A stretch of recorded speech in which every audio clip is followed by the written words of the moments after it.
Persiapan naik sekolah guys. Cuti dah lama.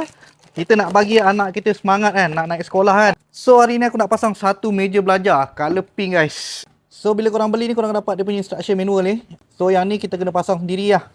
First kali korang ambil dia punya kaki meja ni, korang masukkan dulu dia punya kaki dia untuk ke 44. So untuk dia punya kaki meja ni, kita just screwkan sajalah. Sebelah sini aku dah screwkan. Kita buat untuk sebelah kanan dia pula. Lepas tu dia ada bagi cover dia warna pink ni kan. Just masukkan je sini. Buat untuk kedua-dua bahagian. Okey, untuk dia punya laci ni, korang cari yang jenis macam ni. Lipatkan macam ni kan. So kita just follow dia punya lubang ni. Lepas tu kita screwkan. Bila dah macam ni, sini dah lubang. Dekat besi ni pun ada lubang. So kita tinggal ikut dia punya lubang ni. Untuk kita screwkan dia punya laci. Untuk dia punya meja kayu ni dah ada lubang guys. Kita masukkan. Step yang sama untuk 4 lubang. Dia punya kerusi ni pun dah ada dia punya lubang ni. Dekat sini dia pun dah ada lubang. So kita tinggal screwkan dari bawah. Sama juga dengan dia punya back support ni lah. Ok guys, selesai pemasangan. Untuk yang aku ambil ni 80cm, color pink. So yang ni dia punya kerusi berat 70. Korang tengok aku berdiri. Still kuat kukuh.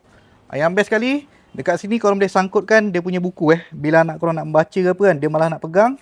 Masukkan buku, cepitkan saja. So dia boleh menulis kat sini dia punya bahan rujukan. So kalau minat dengan meja study ni untuk anak-anak kita ni kan, bila dah ada meja sendiri kan, baru dia semangat nak belajar.